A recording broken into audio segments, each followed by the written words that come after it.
Bom, acho que a gente já pode começar. Então, boa tarde para todos. Mais uma vez, de novo, obrigado por estarem aqui com a gente. Tem várias escolas que têm nos acompanhado aqui nessa série de webinars que a gente tem feito. São 6 até agora, fora os workshops. Acho que a gente já se encontrou umas 10 ou 12 vezes nesse período de mais ou menos um mês aí. Então, muito obrigado a todos por isso. Hoje é um dia muito especial, porque eu consegui reunir 3 caras que eu acho fantásticos aqui. Obrigado aos 3 pela disposição. Ademar, que é do Sistema Aridiçá, diretor de ensino do Sistema Aridiçá. César Taurion, que é vice-presidente de inovação da CIA Técnica, fora um monte de coisa que ele fez na vida dele, aí, que é muito legal, mas ele vai contar muito melhor do que eu. E o Guilherme Sintra, que é gerente executivo de inovação na Eleve Educação, e que também tem uma experiência fantástica na gestão das escolas e trazendo inovação para o nosso dia a dia. Então, muito obrigado aos 3. Gostaria que, por favor, vocês se apresentem. Podemos seguir na ordem alfabética, se quiserem. Tá ótimo, obrigado. Obrigado, Léo, pelo convite. Abraço aos amigos César e Guilherme, como está aqui nesse webinar. Bom, eu sou professor de matemática. Depois eu passei para a gestão, fui 10 anos diretor de colégio, fui coordenador, supervisor, diretor de colégio, algumas vezes, inclusive, dando aulas e na parte da gestão. E há 5 anos eu sou diretor de inovações do SAS, diretor de ensino e inovações do SAS. Então, estou há quase 15 anos no grupo. Um breve resumo, Léo. Genial. Taurion. Ok, obrigado, Léo. Um prazer estar aqui com vocês, participando aí desse debate aí com o Guilherme Ademar. Prazer em conhecê-los e boa tarde a todos.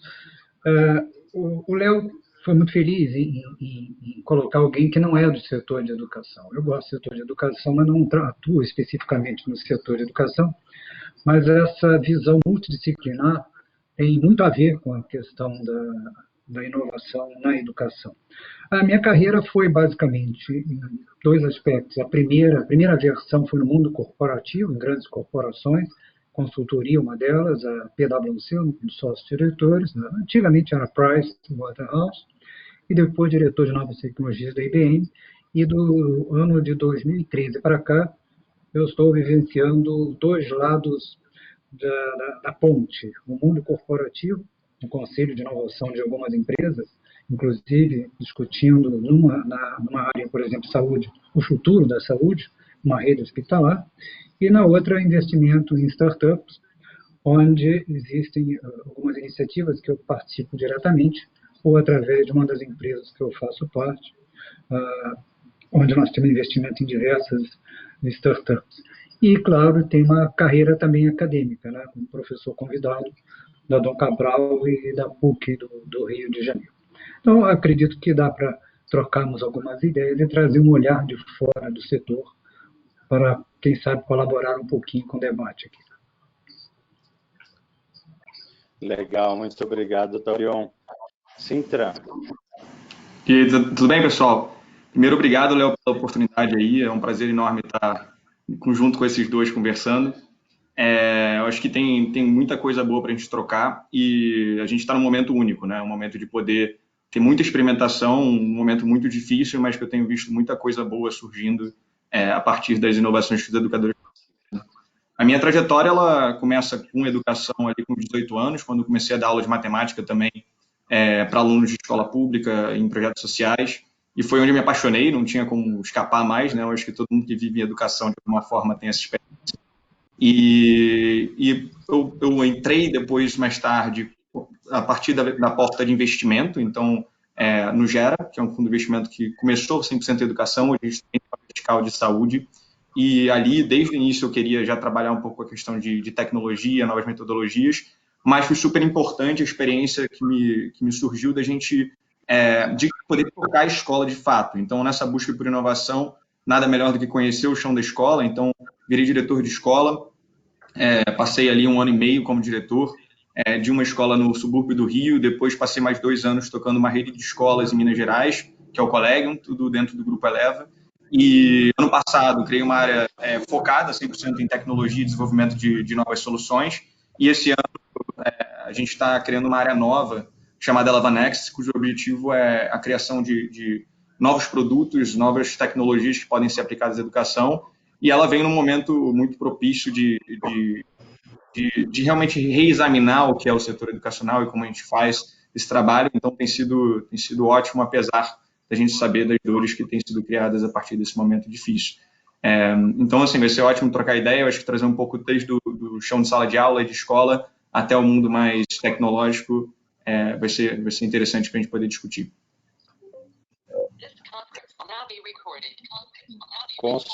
Com certeza, Guilherme. Muito obrigado, cara, por também estar aqui.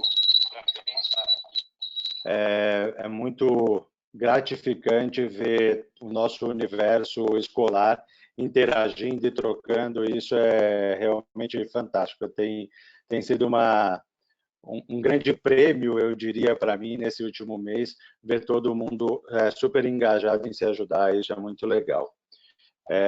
Bom, eu gostaria de começar perguntando aqui para o Ademar, mas antes só um ponto, tá, pessoal? Tragam, por favor, as suas perguntas no chat, eu vou deixar abertinho aqui para a gente ver também, mas tragam suas perguntas, por favor, no chat. Se puderem, entre nesse link aqui, mente.com/um monte de letrinhas, para vocês colocarem, por gentileza, as palavras que vêm à mente de vocês ao longo da nossa conversa. Lá no final, o que a gente vai ter vai ser um mapa de palavras, assim, que a gente vai poder entender, uma nuvem de palavras que a gente vai poder entender os aprendizados que a gente tirou hoje daqui, tá bem? Bom, Ademar, eu sei que o SAS, o Sistema de SAS, já tinha aí uma plataforma bem consistente digital, e gostaria que você contasse para a gente, apesar disso, que aprendizados vocês conseguiram extrair desse último mês, que é mais ou menos aí o período que a gente está em distanciamento social, né? E principalmente como esses aprendizados desse período vão moldar a nossa educação nos próximos meses e anos. Existe um forte projeto nosso de investir em tecnologia há pelo menos uns 6 anos, mas de alguma maneira eu acho que você pode ter uma startup e sabe bem o que eu estou dizendo. A tecnologia de alguma maneira sempre era muito complementar, estava ali do lado, por mais que a gente dissesse que de alguma maneira a gente estava ajudando. Existe desde preconceito do ponto de vista ao uso efetivo da tecnologia, até acreditar se de fato ela oferece tudo isso que se promete. A gente vinha mais ou menos por volta do dia, acho que foi dia 27 de fevereiro, quando a gente deu o start, imaginando que a gente ia ter algum problema. A gente percebia que já algumas escolas na Europa já estavam fechando, a Austrália e as da Ásia, todas já fechadas há pelo menos 2 meses, mas que aí a pandemia já estava por ser configurada, que só veio ser configurada 2 semanas depois. Mas a gente começou a montar uma estratégia de tentar ajudar, de fato, os nossos clientes. Do ponto de vista, quando você compra um sistema de ensino, não necessariamente você compra todas as séries.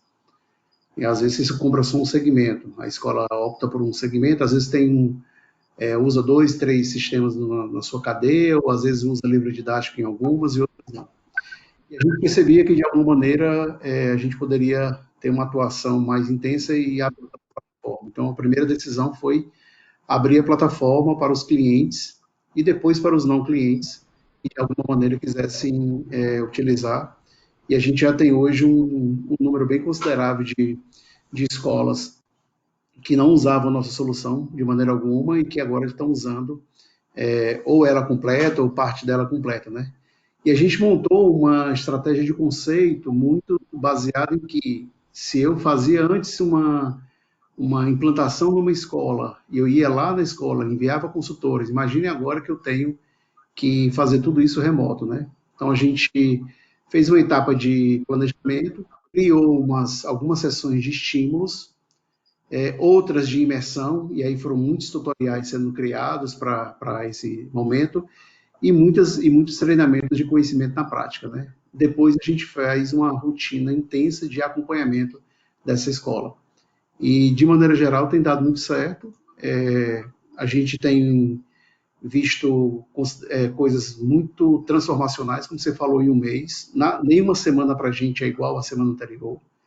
Toda semana a gente está lançando alguma coisa nova, a transformação digital, até dentro da empresa, ela aumentou muito. Tinha coisas que a gente pudesse imaginar que eu ia fazer daqui a 2, 3 anos, e elas foram tiradas do chapéu, e aí a gente foi lá e foi entregar. Vou dar um exemplo para você.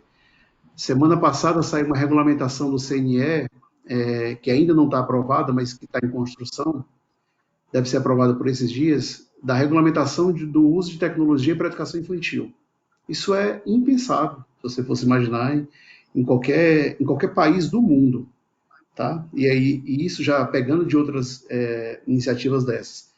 A gente, há 15 dias, lançou uma série de vídeos de contação de histórias, 70 vídeos de contação de histórias e de musicalidade. Tem sido um sucesso.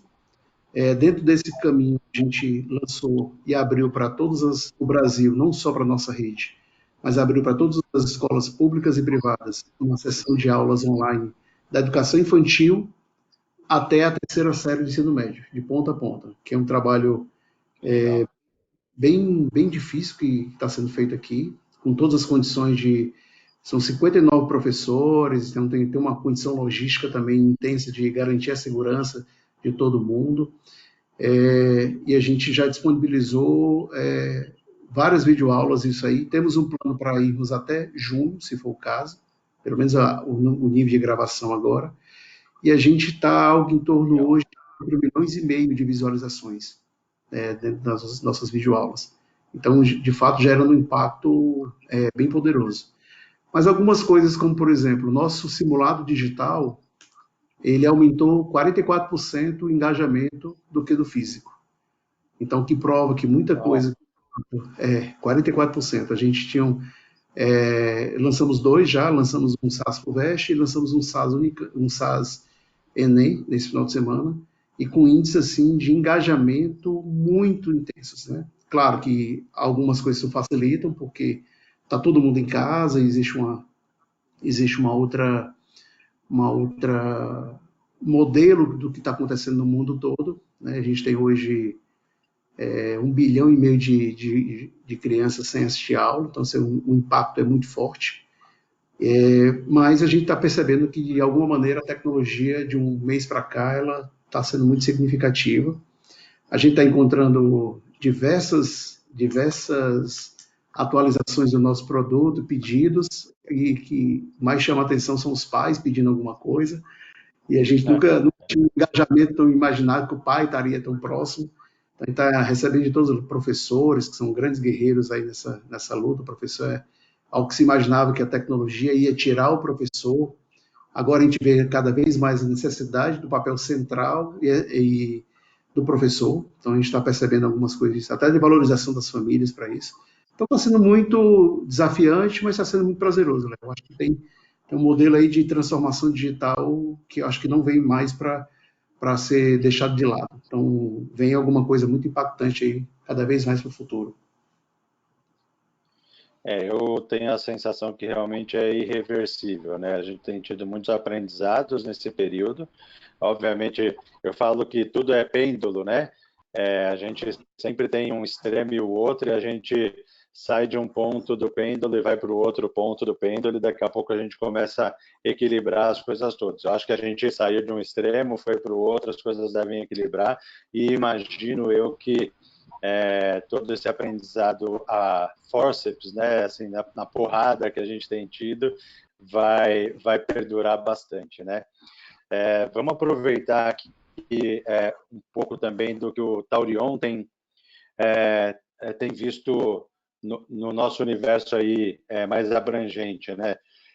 Taurion, eu sei que você olha para a inovação no dia a dia em diferentes campos, incluindo a educação, e você, no fim de semana, compartilhou comigo um documento do World Economic Forum de janeiro desse ano, então, ainda não com todos esses viés, essas nuances de Covid, isolamento, mas eu li lá algumas características para um novo modelo de aprendizado bem importante, como essa acessibilidade de aprendizado inclusivo, né, que não necessariamente está sendo tratado de forma estruturada, talvez até de forma parcial e até um pouco involuntária, mas é uma das coisas que essa digitalização, essa transformação digital forçada que a gente teve e está passando aí, né, estão proporcionando. Como você vê, de uma forma mais abrangente, de uma forma, do ponto de vista de tecnologia, essas novas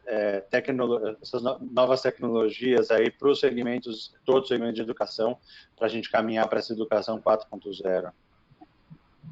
Perfeito, Léo. O processo que nós estamos vivenciando é um processo de mudança que já estava ocorrendo.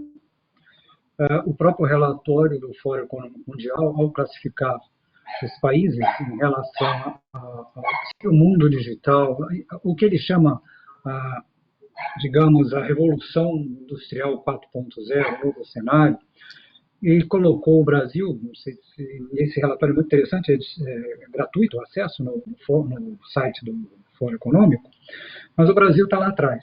Isso é muito preocupante, na preparação para os profissionais para o que seria a economia digital. Nós estamos vivenciando a crise do Covid, que fez com que todos os setores, escolas inclusive, tivessem que, a forceps, como você disse, fazer uma entrada no mundo online. O que não significa, muitas vezes, que eles fizeram transformação digital. Usar online para fazer as mesmas coisas que você fazia analogicamente não é transformação digital, apenas usar, é como usar um celular para você tirar foto de um fax e mandar esse fax pelo WhatsApp. Então, é bem mais do que isso. O que nós temos que ver é que nós estamos num futuro, não, visualizando um futuro que é muito difícil até saber, por exemplo, quais serão as profissões. Se nós não temos uma ideia clara de quais serão essas profissões, como preparar as crianças de hoje para esse mundo que vai estar em constante mutação? Então, alguns parâmetros básicos têm que ser pensados, e eu acho que isso é fundamental quando a gente fala na inovação da educação. Primeiro, o modelo de educação. O modelo tem que ser contínuo. O conceito de ex-aluno deixa de existir. Você, desde criança até o final da vida, você vai estar mudando constantemente. O conceito de flexibilização e menos especialização. Se eu for muito especializado, pode ser que daqui a 10, 15 anos essa minha especialização perca relevância. E se eu não tiver capacidade, flexibilidade para me ajustar a outras dinâmicas do mercado de trabalho, eu vou ter realmente problemas em relação a isso.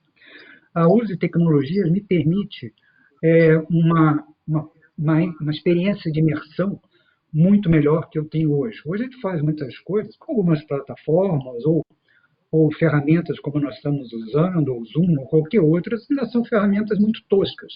Você perde muito da percepção da relação pessoal, que é o olhar, gestos, uma série de ações que nós tomamos numa relação, até distanciamento, eu sento perto de alguém, eu sento longe, que depende até da empatia que você tem com relação a outra pessoa. E nas tecnologias que nós temos hoje, elas são muito toscas, não permitem que isso aconteça.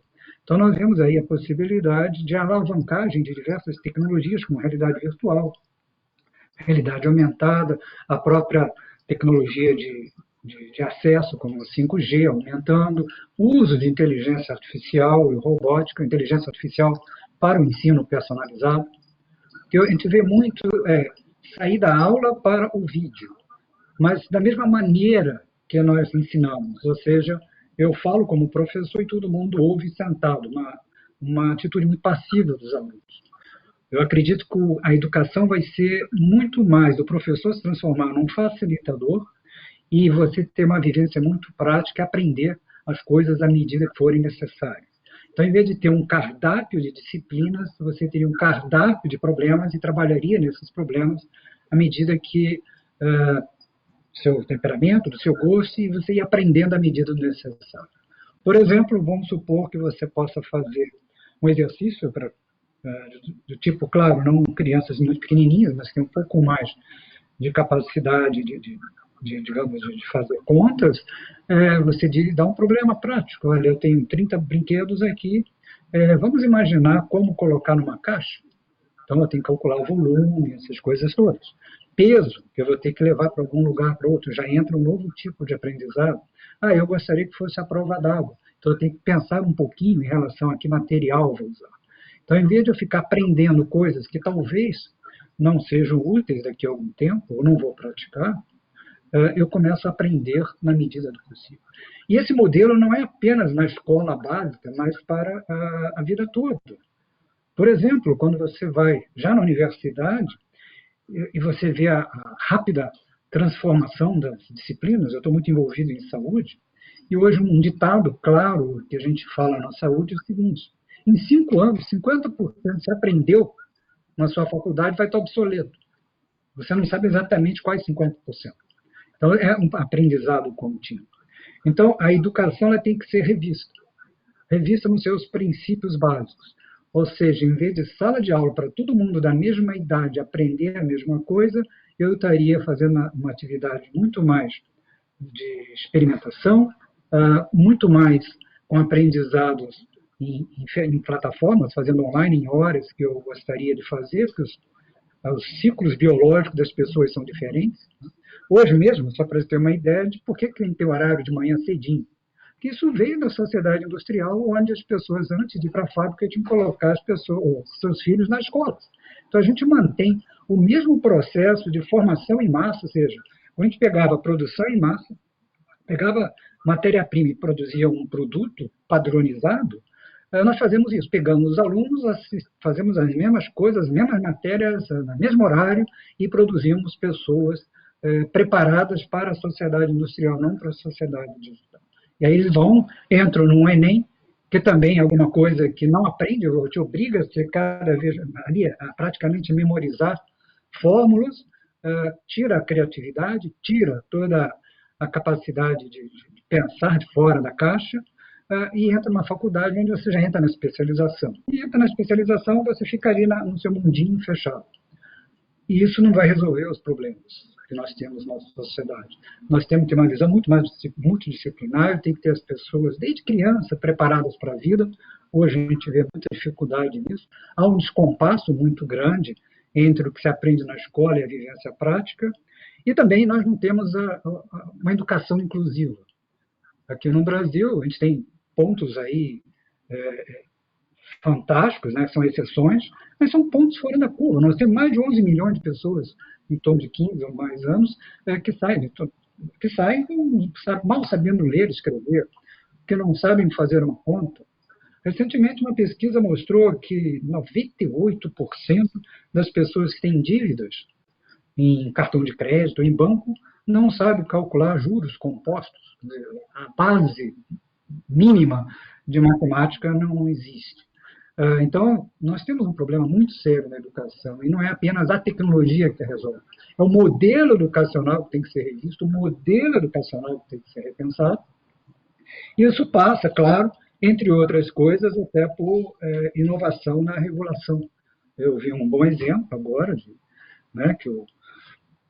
sobre a nova legislação, mas ainda tem muito da regulação antiga, dos princípios antigos. Quer dizer, nós estamos ainda com uma regulação, na maior parte dos países, uma regulação focada em preservar o passado. Determinados princípios que foram construídos na sociedade industrial, lá no princípio do século XX, são mantidos até hoje. Mesmo conjunto de disciplinas, mesmo horário, por que 40, por que 50 minutos, porque todo mundo da mesma idade fazendo as mesmas coisas. Então, eu vejo que hoje as tecnologias permitem fazer isso. E a alavancagem disso, por incrível que pareça, embora as coisas já estivessem acontecendo, mas estava acontecendo no ritmo mais devagar.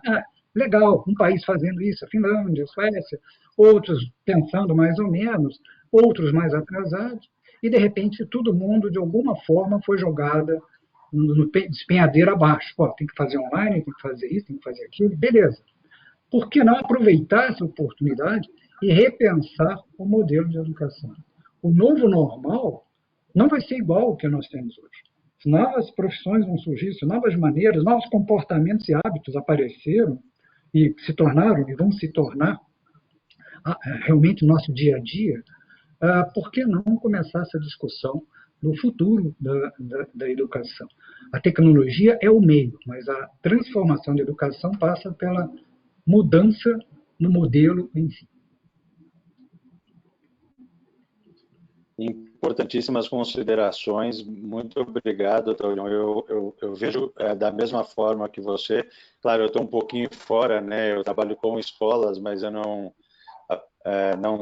estou ali inserido na educação, mas a sensação que eu tenho é muito parecida. Eu vejo, inclusive, com muita alegria a possibilidade de, por exemplo, a gente ter um método mais experimentativo, como o que você sugere, de você ter um cardápio de problemas, por exemplo, como você disse. Eu acho isso muito valioso para que a gente pessoas, né, que eu quero dizer, exercite mais essa nossa capacidade inerente aqui, mas também vejo que nos aproximaria as crianças de uma forma bem interessante e consistente do que a gente vê e precisa no mercado de trabalho, né? Então, acho isso também bastante positivo. Guilherme, lá na Eleva Educação, eu sei que você busca inovações, seja para gestão, seja para educação, né, dentro e fora da sala de aula, e pelo que eu tenho visto aí nos últimos anos aí que a gente se conhece, né, cara?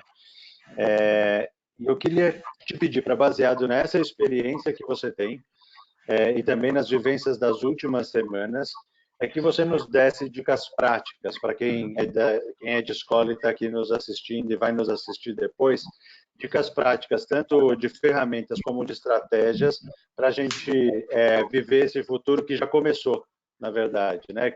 O que você poderia pontuar para a gente, por gentileza, Guilherme? Não, perfeito. Eu acho que, assim, construindo um pouco em cima do que o César falou, né? Acho que a gente foi colocado num momento, em uma situação completamente peculiar em vários sentidos, mas um desses sentidos da peculiaridade é que o que aconteceu não foi que, de fato, a gente mudou o rumo da educação. O que aconteceu, na minha visão, né, isso é uma opinião, óbvio, mas é que a gente acelerou o passo do que viria a acontecer futuramente, né? Então, o futuro está aqui agora, porque, de fato, a gente foi jogado nessa situação, como o próprio César falou.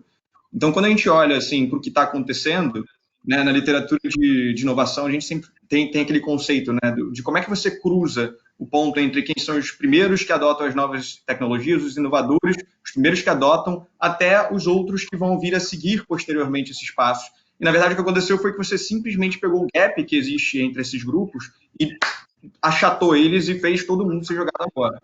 Então, assim, se eu falasse que eu tenho dicas, né, que eu sei exatamente o que é o certo a se fazer, eu estaria mentindo.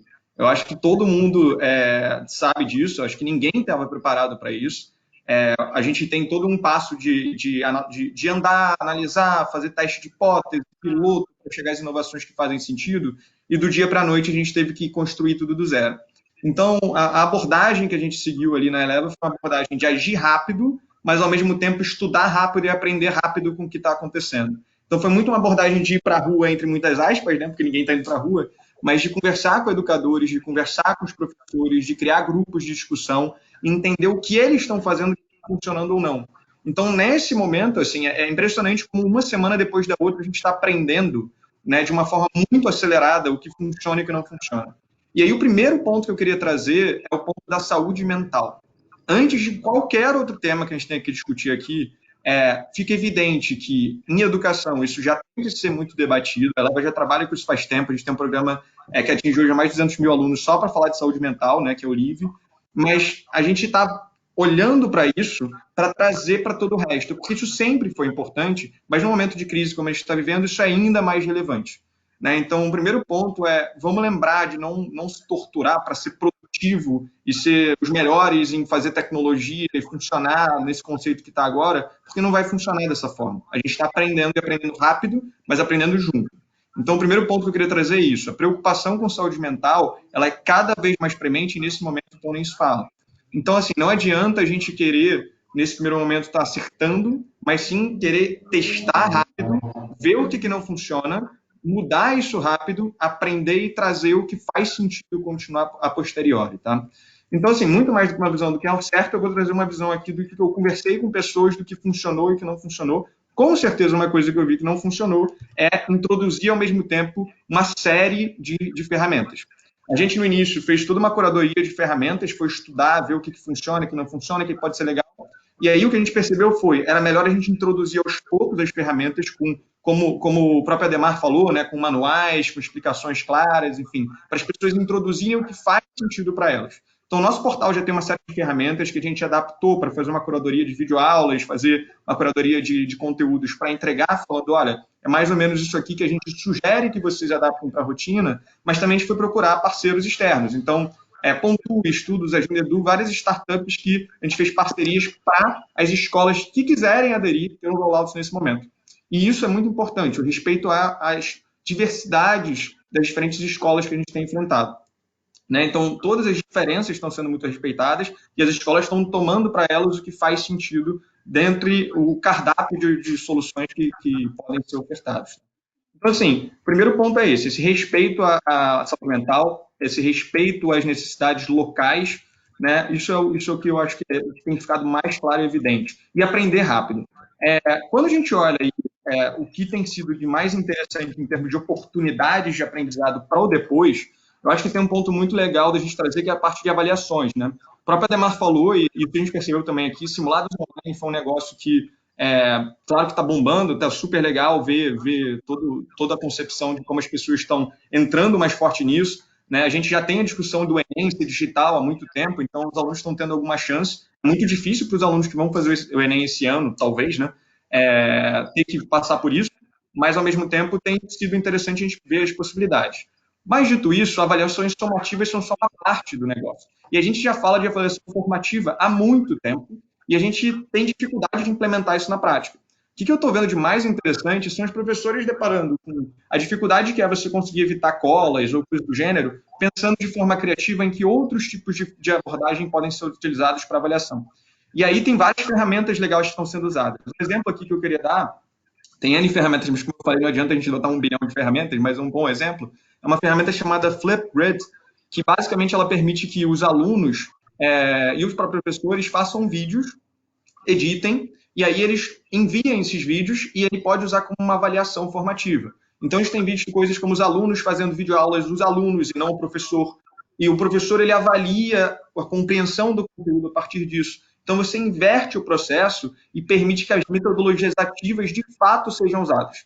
Então, assim, até tem uma pergunta rolando, né? Como é que se transforma a educação do ambiente digital para uma forma que seja melhor? É muito entender quais são como eu sempre falo, né? O que são as vantagens e desvantagens dos modelos. Eu acho que, assim, o modelo digital permite que, quando se trabalha com uma série de conteúdos que os alunos estão acostumados a usar em outros momentos, uma série de linguagens, você se apropriar disso para o seu ambiente educacional nesse momento é uma coisa super positiva e eu espero que deixe um legado aí. Então, o exemplo é isso. Diferentes formas do aluno abordar os problemas, abordar a forma de criação do conteúdo e aí enviar para que o professor, por exemplo, corrija vídeos ou coisas do gênero. Tá? Então, essa criação do conteúdo tem sido muito interessante de ver e fica aí uma provocação da gente tentar, até pelo desafio de evitar colas, usar outras formas de avaliação formativas. Nessa pegada, a criação de conteúdo pelo aluno, a criação desse tipo de desafio pelo aluno permite que se construam portfólios. A gente tem visto isso também surgindo em escolas, né, com o uso de Google Classroom ou de outras ferramentas semelhantes, a abordagem de pegar uma série de criações dos alunos e criar, olha, o aluno está criando isso aqui. Isso faz com que o ensino, né, como a gente fala na Eleva, fique visível, então as famílias entendem o que está acontecendo sem precisar necessariamente estar ali o tempo todo do lado do aluno, mas elas entendam o que o aluno está produzindo de fato e vejam o valor na educação que está sendo ofertada. Além disso, tem uma questão legal, né? A gente sabe que a gente vai ter que fazer com que se entenda que algo foi produzido nesse momento. Então, é super importante, por exemplo, você usar uma lógica de portfólio e usar ferramentas como Flipgrid, Google Classroom, que permitem você ter diferentes tipos de conteúdo sendo trabalhados.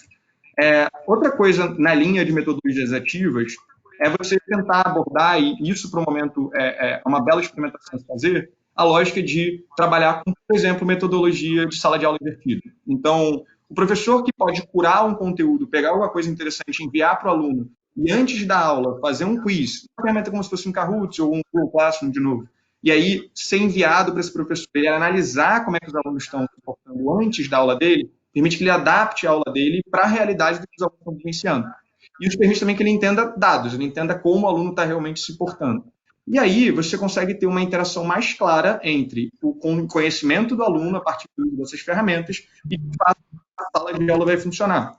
A carreira do professor, nesse momento, está muito diferente do que é o tradicional. Então, isso permite que o professor tenha mais tempo de analisar, de pensar, de parar, apesar de a gente saber que a carga de trabalho está muito alta também. Então, tem todo um trabalho por trás dos panos que está acontecendo dos professores, mas que, de fato, as coisas vão ter que mudar, pelo menos nesse momento. Algumas vão ser incorporadas depois e outras não. Mas é importantíssimo, né, que se aproveite para experimentar, por exemplo, os conceitos de metodologias ativas como sala de aula invertida. E aí, nessa abordagem também, quando você olha para o que está acontecendo, se a gente fizer só aulas presenciais, entre aspas, né, só aulas que sejam feitas com o professor em sala de aula ali, não vai funcionar esse modelo. Você precisa trazer outros tipos de conteúdo de abordagem. A gente tem visto coisas interessantes, como professores que têm curado conteúdos. Aí depois eu posso até mandar links, mas, por exemplo, de visita ao museu ao redor do mundo, visita a zoológico, uma série de conteúdos tão diferentes que permite que a introdução do material que vai ser abordado seja feita de uma forma completamente diversa do tradicional. E o aluno pode vivenciar, né, essa experiência. Depois eu posso botar todas as ferramentas que eu estou mencionando aqui para ficar uma listinha aí de ferramentas sugeridas, mas eu acho que vivenciar essas experiências à distância é um negócio super legal para se ter na cabeça. Então, assim, existe uma série de conteúdos, tem zoológico disponibilizando live de canguru para você ver, tem tanta coisa legal, e aí, muitas vezes a gente acha que o professor tem que fazer tudo, e não tem. Assim, uma abordagem que eu achei super legal, que eu conversei com o pessoal da Sincroniza Educação, que é uma ferramenta, que é um pessoal que trabalha com formação de professores para essa transformação digital e das metodologias, foi que o professor pode simplesmente curar esses conteúdos, que são excelentes, excepcionais, em vez dele fazer tudo, ele manda, por exemplo, um vídeo dele falando, como se fosse um WhatsApp, uma coisa simples, que ele envia para a turma e dá uma personalização, uma individualização, só por ele ter feito um vídeo de 1, 2 minutos explicando por que aqueles conteúdos são importantes. Em vez de ele gastar tempo fazendo toda a filmagem, fazendo tudo, respeitar que nem todo mundo vai virar expert do dia para a noite em poder fazer vídeos maravilhosos, em virar youtuber. Mas curar conteúdo, hoje a gente consegue.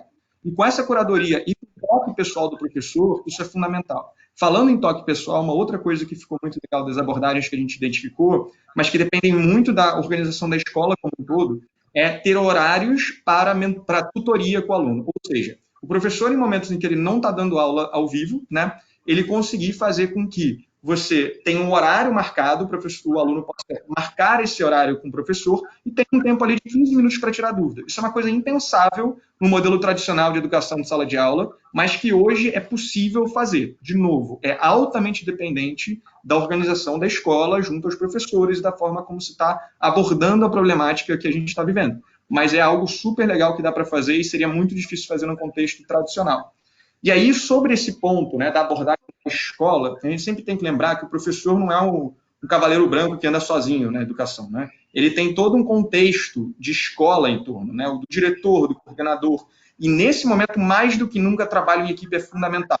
Então, assim, o desafio é como é que você segrega os trabalhos, né, ao mesmo tempo, para que cada um tenha quase que uma linha de produção, entre muitas aspas, mas que juntos, o que a escola oferta em termos de curadoria, junto ao sistema de ensino, né, ou os materiais didáticos que são usados, mas da própria comunidade de educadores, permita que os professores se apoiem na criação de conteúdos ou curadoria de conteúdos, se apoiem nas melhorias que estão sendo feitas muito rapidamente no dia a dia, se apoiem em termos socioemocionais também, e consigam criar ferramentas novas. A inovação está vindo desse tipo de comunidade de educadores que está se formando muito rápido nesse momento de crise. Isso está sendo maravilhoso de ver, assim, como os educadores estão trocando informação muito rápido. E aí, todas as metodologias, abordagens, ferramentas que eu estou falando, veio de professores do nosso grupo, que trouxeram para a gente e falaram, olha, a gente está fazendo isso, a gente está fazendo aquilo. A gente vê cada exemplo incrível de criatividade que agora está se espalhando como, de fato, a necessidade tem demandado, tá? Então, assim, eu acho que o grande ponto para mim é a gente entendendo, né, o quanto que nós temos que trabalhar juntos, a gente começa a colocar na cabeça que a gente precisa continuar com isso para frente. Eu acho que algumas coisas que vão ficar e que a gente tem que ter na cabeça muita coisa vai voltar ao normal, entre aspas, né? Vai voltar ao dia a dia, mas tem que ter estratégia para voltar. Tá? Então, por exemplo, trabalhar com dados, trabalhar com portfólio é dado, né? O que o aluno está produzindo, trabalhar com números, isso tem que continuar depois. É alguma coisa que a gente está sendo exposto agora, isso tem que continuar. Porque na hora que voltar, cada um vai ter diferenças muito grandes da forma como trabalhou ao longo desse período, né, de quarentena. Os nossos alunos vão ter que ser abordados de forma mais individualizada. Isso já é uma tendência natural, agora é mais premente ainda que a gente faça isso. Então, essa é a primeira coisa que eu queria deixar claro, né, nesse que eu estou falando, que vamos incorporar isso de volta na nossa rotina. Vamos trazer esse trabalho com dados que está sendo feito no dia a dia para funcionar no dia a dia. Metodologias ativas. Vamos aproveitar que a gente está fazendo sim com conteúdos digitais diferentes, esse tipo de coisa, mas o que funciona na prática de sala de aula normal ou como dever de casa? Vamos abordar isso também, trazer avaliação formativa para o dia a dia? Acho que a gente está num momento muito bom de exposição a esse tipo de abordagem diferente. Eu acho que, assim, mais do que tudo, que a gente consiga trazer o que tem de melhor nesse ponto. A gente, como sistema de ensino, tem que ajudar os professores a continuarem levando isso, dado que é muito difícil durante o dia a dia de um professor conseguir levar isso adiante, porque muda, começa a ter de novo o esse trajeto de lá para cá, que reduz muito o tempo que é permitido a estudo, a desenvolvimento como profissional, mas também esse tipo de curadoria. Mas, ao mesmo tempo, eu acho que vai ficar um legado muito legal para os professores que estão aproveitando. E, principalmente, essa questão de trabalho em equipe e da preocupação com o socioemocional são coisas que eu espero que fiquem e que são as maiores dicas que eu acho que surgiram em todas as conversas, tá? Então, enfim, eu me alonguei um pouco, mas depois eu deixo aí um pouco as ferramentas para o pessoal. E acho que agora, enfim, acho que agora a gente tem que estar cada vez mais unido mesmo, porque é difícil, mas eu acho que está todo mundo extraindo desse limão aí uma bela limonada e eu acho que vai ser super positivo no futuro o que a gente pode criar. Pô, Guilherme, muito obrigado, foi excelente. Assim, acho que você também, além de ter dado ferramentas que está todo mundo já pedindo aqui no chat, se você puder mandar no chat ou mandar para mim, eu compartilho com todo mundo, até quem quiser depois o vídeo desse webinar com essas considerações que os três nos trouxeram, manda um e-mail ali para mim e eu vou consolidar tudo. Ó, tá tudo aí, ó, o Guilherme já está colocando essas várias ferramentas aí. O InShot, inclusive, a gente falou num workshop que a gente fez sobre gravação de vídeo com uma produtora explicando para as escolas e para os educadores como fazer vídeos mais legais, assim, enquadramento, som, tudo isso, assim. Eles falaram dessa ferramenta, bem legal. Olha, a gente tem aqui algumas participações. Então vamos ler aqui do Daniel. Ele diz que, pegando cara no que o Taurion falou, o filho dele está se preparando para o Enem e nesses dias fazendo aula online. Ele disse que percebe, peraí que fugiu aqui o texto dele. Ele disse que percebe que a plataforma funciona do ponto de vista de tecnologia, mas não funciona do ponto de vista educacional. Como garantir que a plataforma garanta a educação melhor do que a sala de aula? Eu deixo para vocês escolherem quem responde aí, quem se habilita aí para responder. Guilherme, você conhece bem as plataformas? Desculpa? Eu acho que o Guilherme deu uma dica boa sobre isso, desse lance, por exemplo, de inverter aqui, né? Perfeito. Eu posso falar um pouco depois, então, mas depois eu queria complementar. Pode falar, Guilherme, depois eu complemento. Tá bom, pode ser. Eu acho que assim, acho que o grande ponto aí é a gente entender as vocações, né? De novo, eu acho que a gente tentar, o próprio César falou muito bem disso e o Ademar também, a gente tentar simplesmente pegar a sala de aula e replicar, que é o que a gente está fazendo, honestamente, tem muito no início, né? E agora a gente está mudando e adaptando. Porque muito do que tem sido discutido por especialista é que a gente não pode chamar o que a gente está fazendo de ensino à distância. E eu acho isso muito importante. Porque, na verdade, tem gente chamando de ensino remoto de emergência. Porque é como começou o processo. Quando a gente começa, né, a abordagem de mudança completa do paradigma, a gente simplesmente falou, cara, vamos pegar o que tem e vamos adaptar ao máximo que a gente conseguir. O que está surgindo agora é o que vem a ser o ensino à distância. Então, nesse momento, eu acho que fica muito essa provocação. Então, assim, conteúdos multimídia diferenciados, com curadoria de conteúdo de diversas formas. Eu botei aqui, por exemplo, o exemplo de usar o Artes e Cultura do Google para você fazer tour virtual, você usar vídeos curados e não só o que o próprio professor faz. Enfim, tem uma série, ou da própria plataforma, Eu acho que tudo isso faz com que você traga uma mentalidade do tipo, vamos sim entender que existe conteúdo muito bom no mundo, mas trazer de uma forma curada e consistente. Isso é muito importante. Ajudar o aluno a ter o melhor conteúdo. Isso pode dar um enriquecimento da possibilidade do aluno muito grande. Essa possibilidade de criação do conteúdo pelo aluno é algo que fica muito forte quando você traz essas metodologias ativas e que a gente está podendo experimentar. Isso é independente de ensino à distância, tá? Mas no ensino à distância você está tendo essa possibilidade, né? No nosso momento a gente está tendo essa possibilidade mais forte. A outra coisa é que dependendo do momento em que você trabalhe, se a gente conseguir chegar a um modelo onde essas tutorias ou mentorias continuem sendo feitas posteriormente, à distância mesmo, a gente consegue trazer uma coisa super personalizada que antes não existia. Mas acho que, fundamentalmente, o principal de tudo isso é que, quando você usa tecnologia, você consegue extrair dados. Isso, para mim, é o mais importante. A extração dos dados a partir das interações com ferramentas tecnológicas é algo que a gente não vai poder deixar de lado depois. A gente, na Eleva, trabalha muito com esse conceito, trabalha muito com dados de alunos. Eu espero que a gente continue, né, como educadores, de forma geral, a reconhecer o valor disso, porque é isso que permite um ensino individualizado de fato. Então, quando a gente fala de ensino à distância, do que a gente está vivenciando, independente de ser à distância ou não, a interação com ferramentas é o que vai trazer esses dados para a gente conseguir trabalhar. Então, acho que é reconhecer que existem coisas melhores ou piores no modelo, mas que várias coisas conseguem ser captadas do que a gente está fazendo agora e trabalhar, de fato, firme em cima delas, mesmo depois dessa crise. Acho que complementando o que o Guilherme falou, e acho que não deixando de comentar o que o César também trouxe, essa relação de escola-vida e de ensino remoto, como foi dito agora, e a gente tem também o EAD. O EAD no Brasil é uma coisa que é regulamentada, reconhecida, inclusive com metodologia. Mas em caso especificamente que o pai está falando aqui, né, que o filho dele está lá na terceira série, acho que o caminho é muito desse que o Guilherme trouxe. O caminho é através de dados e como você pode mensurar todos esses dados através disso, porque ele já está na reta final. Acho que existe e aí não é querendo fazer nenhum juízo de valor, mas a regra do jogo é, eu tenho uma prova para fazer no final do ano, eu tenho que me preparar o melhor possível para poder entrar na vaga. Nas vagas destinadas. Então, eu acredito que é muito do acompanhamento, fazer simulados, ver como é que está o andamento com as suas notas de TRI, que é a metodologia que o Enem utiliza, especificamente para que você possa embarcar nisso. Guilherme, quando você comentou, por exemplo, sobre os horários para tutoria, Harvard lançou um documento, acho que a gente dá um Google aqui, então eu mando aqui o link.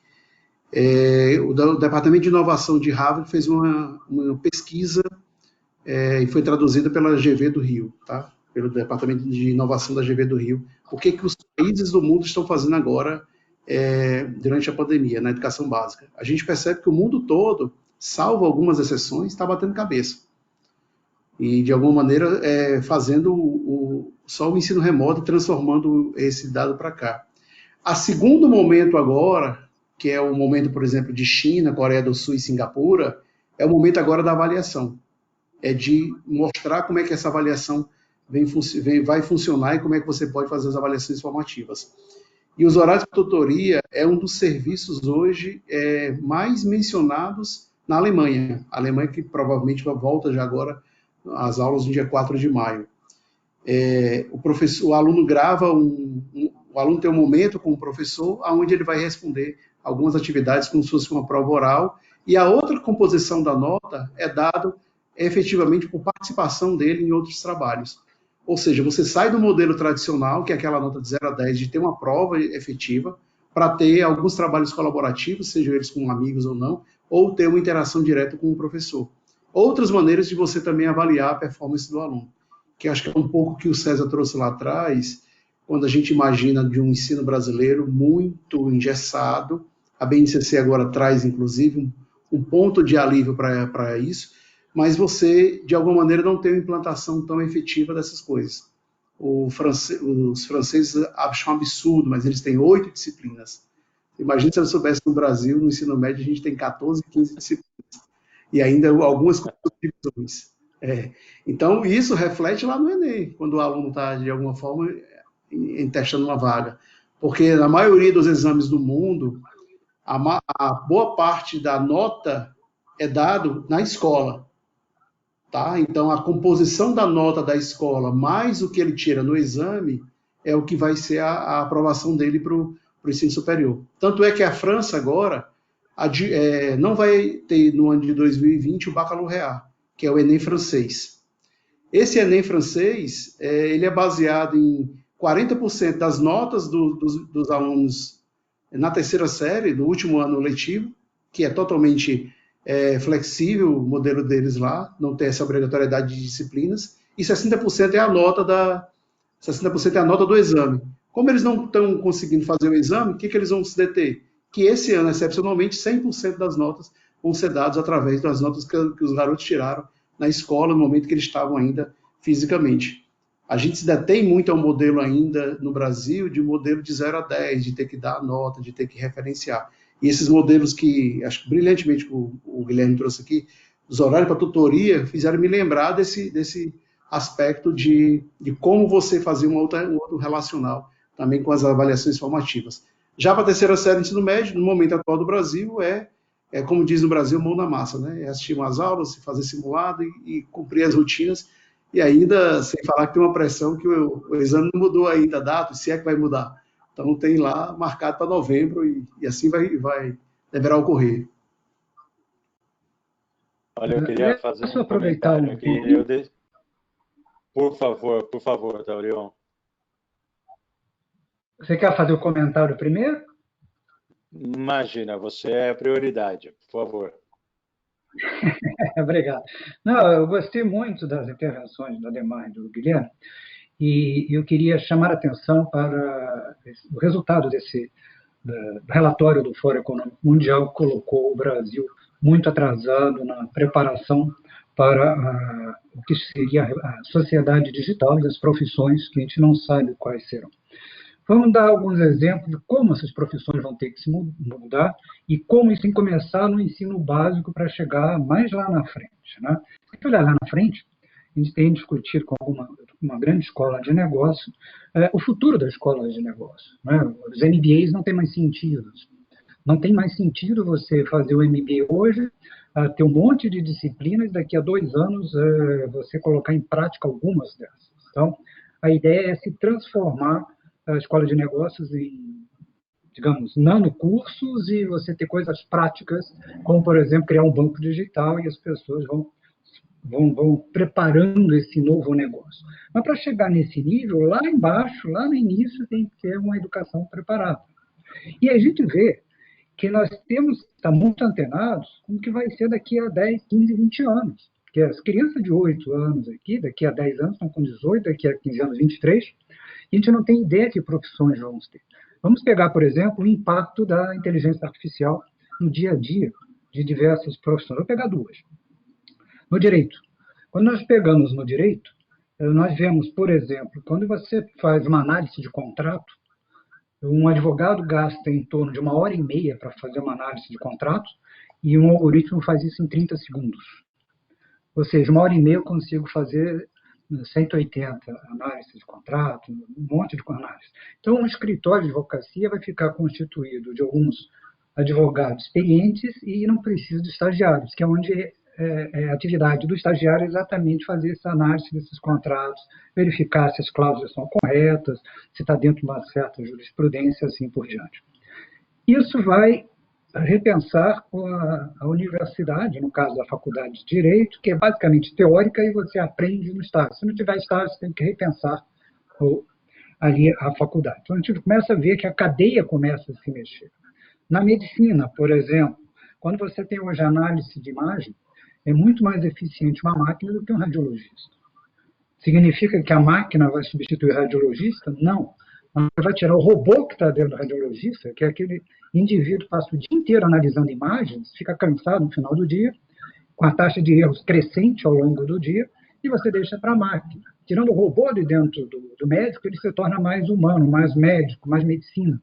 Uma medicina muito mais focada no indivíduo, na saúde. Então, nós vamos ter que rever o processo de educação da medicina. Então, nós começamos a ver que se nós estamos hoje começando a formar pessoas para a vida, com 8, 9, 10 anos, depois eles vão cumprindo outras evoluções de aprendizado, que profissão ele vai ter? Eu não sei. Mesmo porque as de hoje provavelmente não existirão mais. Dei 2 exemplos simples, e hoje nós estamos falando de inteligência artificial no estágio como a internet estava há 20 anos atrás. Há 20 anos atrás, o Google estava começando, a Amazon era uma pequena loja online. E ninguém imaginava a internet hoje. Hoje, na verdade, nós estamos fazendo tudo isso e tem todas essas iniciativas aí muito interessantes, é porque nós temos a internet, banda larga, porque nós temos os smartphones, porque nós temos uma tecnologia que evoluiu muito, a capacidade computacional evoluiu muito. Se essa crise tivesse acontecido há 20 anos atrás, a gente estava totalmente perdido, não tinha nada do que a gente está fazendo hoje. A gente não estaria nem fazendo esse conference call. Então, daqui a 20 anos, como é que vai estar o mundo? E eu tenho que planejar ou pensar de uma forma bem abrangente como vai ser esse mundo. Impossível ter respostas.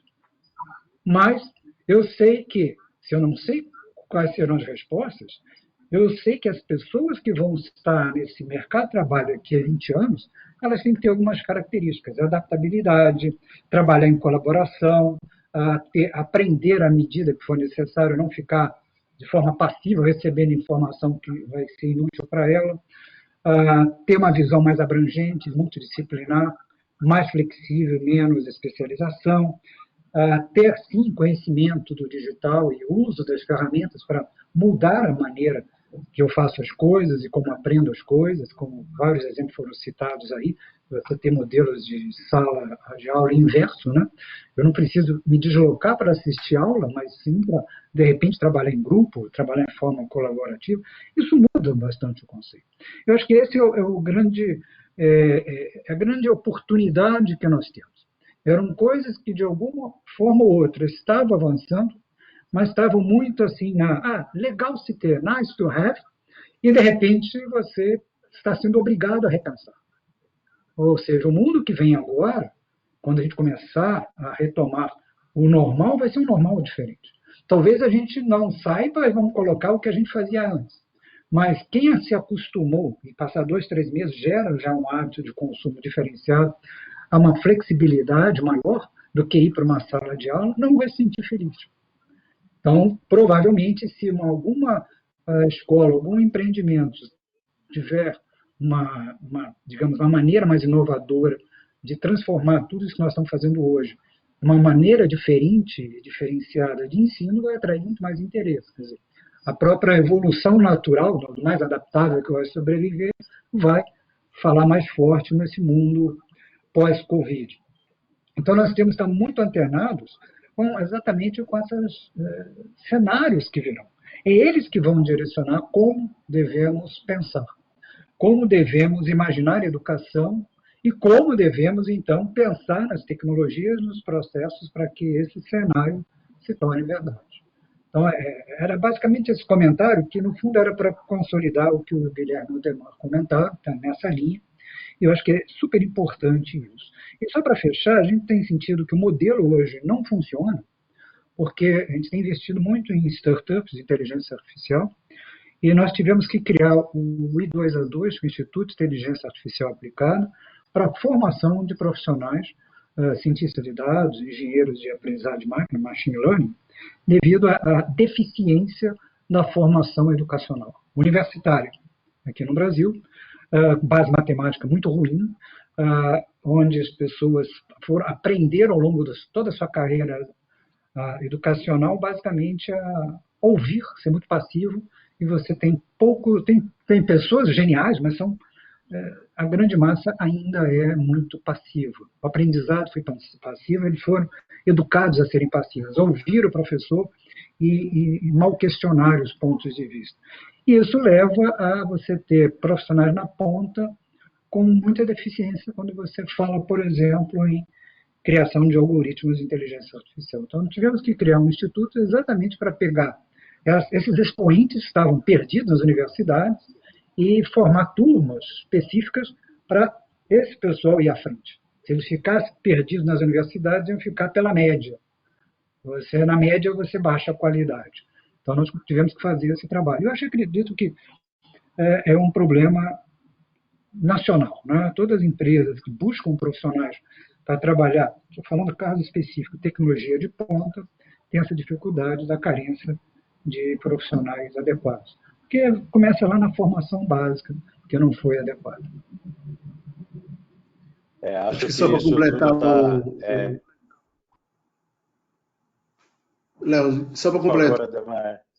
antes da pandemia, a gente tinha 12 milhões de desempregados no Brasil e 500 mil vagas abertas em tecnologia. Então, ninguém consegue encontrar tantos profissionais de tecnologia já formados no mercado. Só para complementar o César. Formados e com algum conhecimento direcionado, como é o caso dessas tecnologias que o Taurion comentou, que não é só se formar, né? Tem uma espécie de uma especialização aí também. Bom, eu queria agradecer a todos. O Guilherme, eu sei que tem uma reunião agora, então, se, Guilherme, você quiser começar se despedindo e deixar para a gente uma palavra ou uma frase que para você pode ser aí o que a gente vai enxergar no nosso próximo ano, por exemplo, vai ser excelente. E mais uma vez, obrigado. Excelente, Léo, obrigado. Eu acho que para mim o aprendizado, eu vou tentar resumir uma frase, eu não sei se é exatamente uma frase, mas mais que nunca está claro que a nossa missão como educador passa por preocupação do que é mais característico do ser humano, né? Então, a capacidade de se emocionar, criar relações significativas. Então, para mim, esse é o super aprendizado. De novo, como eu falei, não acho que mude tanto o rumo, eu acho que acelera e reforça a necessidade da gente ser humano, né? Eu acho que isso é o grande aprendizado que a gente tira. Legal. César, por favor, vou fazer na ordem inversa. Então, a gente começou com o Ademar e agora a gente termina com o Ademar, pode ser? Perfeito. Bom, acredito que a educação ela é essencial. Quer dizer, isso é que torna você preparado para a vida. E a educação básica é a base de tudo. Né? Mas que preparar para a vida, em todos os aspectos. Mas a escola tem que olhar não apenas, digamos, a grade curricular, mas se o aluno está feliz, se é aquilo mesmo que atende a demanda de cada um. E a tecnologia me ajuda a identificar perfis e fazer a atividade cada vez mais personalizada. Eu tenho que usar a tecnologia nesse contexto, né? Fazer com que a pessoa seja feliz e realmente tenha capacidade para ser flexível, adaptável e ficar, digamos, se ajustando dinamicamente às variações dos seus interesses e do próprio mercado de trabalho, onde ele vai passar o resto da vida dele. Quer dizer, nós estamos preparando para um futuro que é o resto da vida do aluno. Então, acho que é muito importante esse papel. Muito legal. Ademar, por favor, sua frase ou sua palavra para o nosso próximo ano. E como você está enxergando isso, por favor? Obrigado pelo convite, Léo. Obrigado aos colegas também pelo debate. Acho que foi muito rico. Eu vejo que a tecnologia, de alguma maneira, ela vai chegar de forma mais assertiva agora. A gente fez um curso de formação de professores durante 6 meses, demoramos enormemente para conseguir 500 professores dentro do curso, e a gente agora teve mais de 7 mil dentro de outro curso. Então, que mostra que, de alguma maneira, a gente está trazendo o momento está mexendo com todo mundo. Mas eu queria fechar com uma frase que o Papa falou ontem, que ele diz assim, mais ou menos assim, que o risco é ser golpeado por um vírus ainda maior, o do egoísmo e da indiferença. Acho que a gente precisa sair melhor dessa crise, cada vez mais, não só com tecnologia, mas na forma da humanidade mesmo. Excelente, que belas mensagens vocês nos trouxeram. Muito obrigado. Eu queria só finalizar, então, aqui agradecendo mais uma vez todo mundo que se prontificou aqui a acompanhar nossas conversas. Foi um prazer a participação de todo mundo. Ademar, César, Guilherme, muito obrigado mais uma vez pela participação de vocês aqui com as agendas super concorridas que eu sei que vocês têm. Então, uma honra podê-los ter aqui e participar desse momento com vocês. Queria só reforçar que essa série de webinars continua acontecendo. A gente já falou de assuntos bem relevantes, acabou surgindo também um grupo de WhatsApp em que a gente está tentando manter essa conversa que começa aqui nos webinars viva e acontecendo, então estejam à vontade para participar com a gente ali.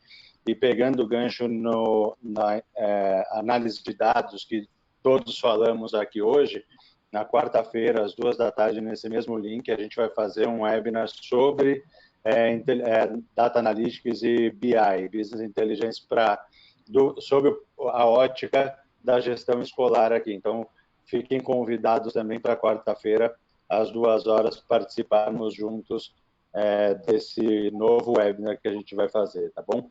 Pessoal, mais uma vez, muito obrigado. Foi um grande prazer. Boa tarde, boa semana para todos. Obrigado, um grande abraço a todos. Obrigado, Valeu. pessoal. Valeu, obrigado, um abraço. Prazer.